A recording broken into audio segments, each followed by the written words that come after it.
कुछ यादें आपकी नहीं होती। जब आपको अपनी ही यादों से शक होने लगे तो डर किसी भूत से नहीं, अपने आप से लगता है। ऐसी ही एक कहानी है राजनपुर नाम के एक छोटे से कस्बे की, जहां 90 के दशक में एक बात बहुत मशहूर थी। 90 के दशक में सैटेलाइट टीवी का इतना चलन नहीं था और लगभग घरों में दूरदर्शन ही था। कहते थे कि दूरदर्शन पर रात को 2 बजे करीब कभी कभी कोई अलग फ्रीक्वेंसी मैच होती थी और तब जो भी दिखता वो शायद इंसानों के लिए नहीं था। इसी अफवाह के बीच सन 1998 में एक आदमी गायब हो गया।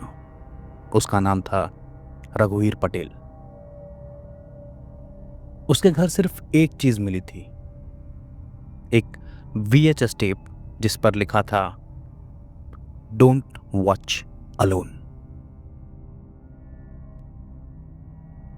वो टेप कहीं खो गई, किसी को नहीं मिली। अब से 25 साल बाद किसी और को ये टेप मिली। उस लड़के का नाम था अंकित यादव और वो 26 साल का था। वो नौकरी ढूंढने दिल्ली में आया था और दिल्ली में एक छोटे से कमरे को किराए पर लेकर वहां रहता था। अंकित को एंटीक चीजों का बहुत शौक था, पुरानी चीजों का। उसके पास एक पुरानी घड़ी थी, एक पुराना टीवी था और जब भी वो कभी किसी पुरानी दुकान या कबाड़ी वाले के पास से निकलता तो कुछ ना कुछ खरीदने की कोशिश करता। एक दिन अंकित जून की भरी गर्मी में गलियों में घूम रहा था। तभी उसने देखा कि वहां एक पुरानी कैसेट्स की दुकान है। वो आदतन अपने आप ही उस दुकान में घुस गया और चारों तरफ कुछ एंटीक चीज देखने की कोशिश करने लगा। वहां पर पुरानी फिल्मों की सीडियां, कैसेट्स, DVD और VHS टेप्स भी थे।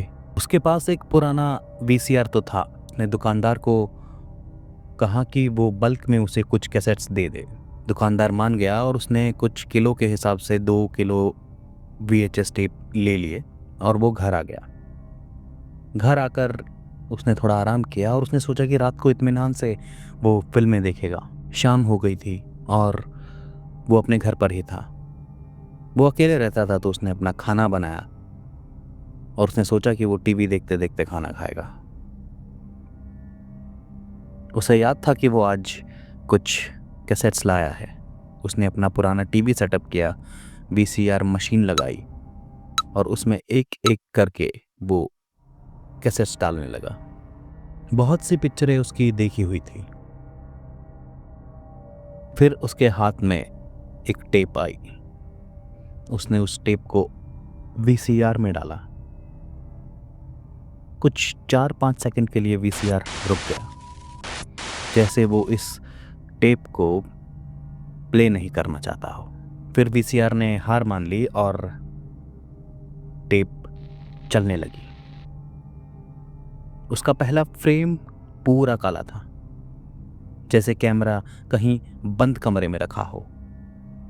और फिर धीरे धीरे एक पुरानी लोकल ट्रेन की सीटें दिखाई देने लगी। सिर्फ पंखों की आवाज। अचानक कैमरा सामने वाली सीट पर टिकता है और वहां एक आदमी बैठा है जो लगातार खिड़की से बाहर देख रहा है। ट्रेन चल रही है और उसका चेहरा दिखाई नहीं दे रहा है। उसका चेहरा कंबल से ढका हुआ है। कैमरा धीरे धीरे जूम होता है। अभिषेक अकेला था। उसे लगा जैसे उसके पीछे कोई आ गया और उसने उसके कंधे पर हाथ रखे और उसे झंकोड़ दिया। वो डर गया और उसके पूरे रोंगटे खड़े हो गए। वो टेप भी वहीं खत्म हो जाती है, पर उसे कुछ अजीब सा लग रहा था। उसने देखा कि वो जो ट्रेन जो दिख रही थी वैसे ही ट्रेन उसके कस्बे में चला करती थी। जब वो छोटा था तब उसे हल्की हल्की याद आ रही थी कि वो वैसे ही किसी ट्रेन में बैठा है। उसने खाना खाया और वो सो गया। जब वो अगले दिन उठा तो उसने टेप दोबारा चलाया, पर इस बार सीन पूरी तरह बदल चुका था। अब वहां ट्रेन नहीं थी। एक 90 के दशक का कोई सरकारी स्कूल था। एक ब्लैक बोर्ड, टूटी फूटी बेंचें और कोने में खड़ी एक लड़की जिसने पीली फ्रॉक पहन रखी थी। उसका चेहरा धूप जैसा फीका था और आंखें बिल्कुल काली। वो लड़की चौक से बोर्ड पर कुछ लिख रही थी। उसने पीछे मुड़कर कैमरे की तरफ देखा। उसकी आंखें इतनी काली थी कि उसमें पुतलियां तक नहीं थी। उस लड़की ने अपने दोनों हाथ अपने कानों पर लगाए और जोर से चीखना शुरू कर दिया।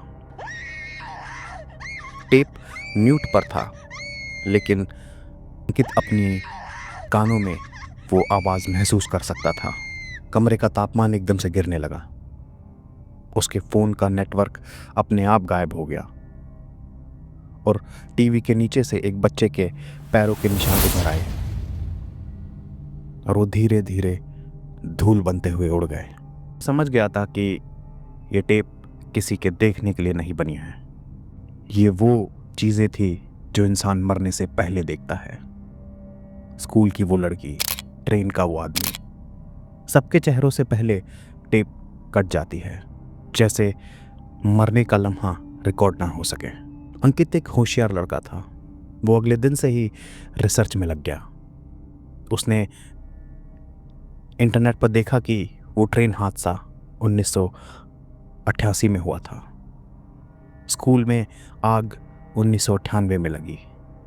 रघुवीर की गुमशुदगी भी 1998 में हुई और टेप का लेवल भी 1998 बता रहा है। और सबकी मौत का एक ही समय, 1:37, वो भी सुबह के। पुराने स्टेशन मास्टर की डायरी में भी लिखा था,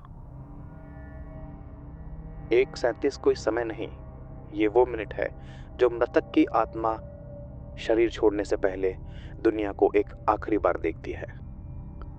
जो भी ये क्षण देख ले वो उसका हिस्सा बन जाता है। उस रात टेप ने खुद चलना शुरू कर दिया। अब फ्रेम में अंकित का कमरा था। वही रंग, वही टूटी बालकनी, वही पीली ट्यूबलाइट। कैमरा उसके बिस्तर पर जूम करता है। जहां कोई सो रहा है वो खुद, लेकिन वो तो जागा हुआ था। स्क्रीन वाला अंकित धीरे धीरे करवट लेता है। चेहरा कैमरे की तरफ आता है और उसकी आंखें खुल जाती है, पूरी काली, बिल्कुल उसी स्कूल वाली लड़की जैसी। स्क्रीन का अंकित कहता है, तू देखने वाला नहीं रहा, अब तू याद बनने वाला है।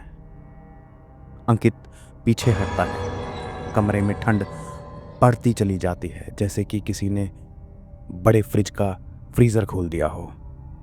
टीवी की स्क्रीन काली पड़ जाती है और फिर एक नया समय लिखा आता है।